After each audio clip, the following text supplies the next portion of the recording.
Hi everyone, welcome back to my channel. Today we're going to be making chicken Alfredo pasta. So for this recipe I'm going to be using 2 chicken thighs and 2 drumstick.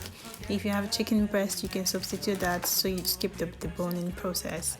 I'm going to be using spaghetti, double cream, red bell peppers and yellow bell peppers, onion. I'll be using mashed cheddar cheese. If you have Parmesean cheese it's preferable. I'm going to be using unsalted butter too, garlic, granules and salt for this recipe.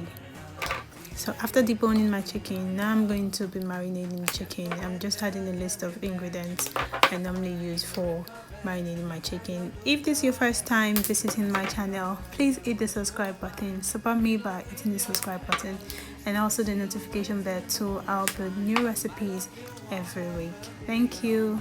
So now I'm just adding a little bit of curry and a little bit of bouillon stock to the chicken so that I can just marinate it for about like 20 to 30 minutes before cooking. And I'm also adding a teaspoon of honey to this. So after that I'm just going to be mixing the chicken together. Make sure all the ingredients are finely incorporated to every bit of the chicken. And I'm setting aside for about 20 to 30 minutes like I said so they can marinate properly before cooking it. So in a pot, add enough water to cook the spaghetti. So now I'm just adding salt and a little bit of olive oil to cook the pasta. So I'm just adding the pasta into the water and I'm just continuing to cook for a bit. So I broke the pasta into equal halves and I'm just allowing it to cook. You can see it's cooking now, it's boiling. I'm just going to be checking if it's soft enough for me to remove it from the gas stove. So I can be checking it now and I'm still giving it a good stir so the pasta doesn't come out sticky. So after the pasta is cooked, I'm just going to be draining the water after the pasta. I'm just draining the water and I'll be tossing the water out. So in a pot, I'm adding about a tablespoon of butter. I'm just allowing the butter to melt completely. So I'm using my spatula to melt the butter.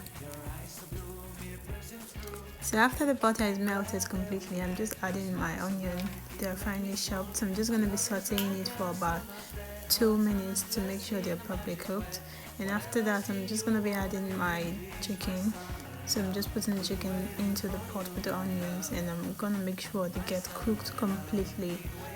So I'm just giving it a good stir to make sure each side of the chicken is cooked. So you want to make sure you keep stirring it so avoid it from getting burnt too. Right now I'm just using my tongue to flip the chicken to make sure each side is cooked. You want to do this for about 3 to 5 minutes to make sure the chicken is properly cooked. So I'm just stirring continuously right now. So after stirring the chicken for about 3 to 5 minutes, you can see the color is changing, it's looking a bit cooked. So I'm just adding a little bit of garlic granule and some chili spice to the chicken and just mixing it to make sure it's finely incorporated together.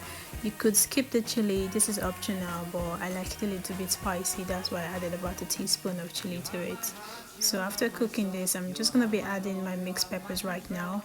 I had a little bit of leftover green bell peppers in my fridge, so I added it to the red and yellow bell peppers. So you could see how beautiful and colorful this looks right now. So I'm just mixing it together to make sure the peppers are cooked. So you want to saute the peppers for about 2 minutes before taking it off the fire. So I'm just giving it a good stir, make sure it's cooked and properly incorporated with the chicken too. So after cooking it for about 2 minutes, I'm just going to be taking it off from the pot, removing the chicken and the bell peppers. I'm just taking it out from the pot and I'm just putting it into a bowl for about a minute or two while I get to the next step of this chicken Alfredo recipe. So in the same pot, I'm just adding my heavy cream to the pot. I'm just adding them one after the other into the pot. So I'm going to be cooking this heavy cream till it gets thick. You want to keep stirring to avoid it from getting burnt. So you can see how light it looks now, but you want to achieve a thick consistency for the chicken Alfredo recipe.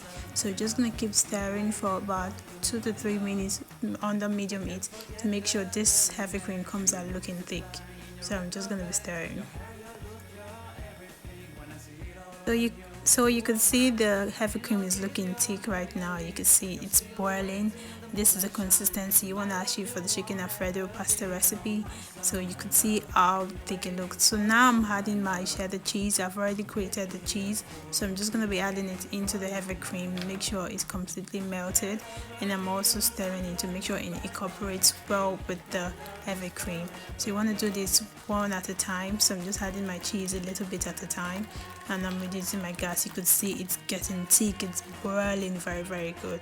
So I'm just mixing it together. So I'm adding back the chicken and the mixed bell peppers I removed after cooking it. I'm just adding it back into the heavy cream mixture. So I'm just going to be mixing it together to make sure they are finally incorporated. So I'm adding about a teaspoon of nutmeg powder and also a teaspoon of salt to taste, and I'm going to be mixing it too. So you want to cook this for about a minute, and then you add your pasta. So it's looking good, you can see looking beautiful. The chicken alfredo sauce is ready. So right now I'm just going to be adding my pasta to this creamy delicious alfredo sauce. So I'm just putting it bit by bit into the alfredo sauce, and I'm just going to be mixing it. So you want to mix it very well. Make sure the pasta and the alfredo sauce is incorporated together. You could see it's coming together. It's looking beautiful and it's looking good. You can see how creamy and delicious this alfredo pasta looks right now. So while mixing it, I realized my chicken alfredo pasta needs a little bit of salt, so I just add a little of salt to taste, and I'm still mixing it together. And this is how my chicken alfredo pasta looks like. It's prepped and it's ready. It looks good, it looks creamy, it looks delicious. You can see the mixed peppers, you can see the chicken, they're finally incorporated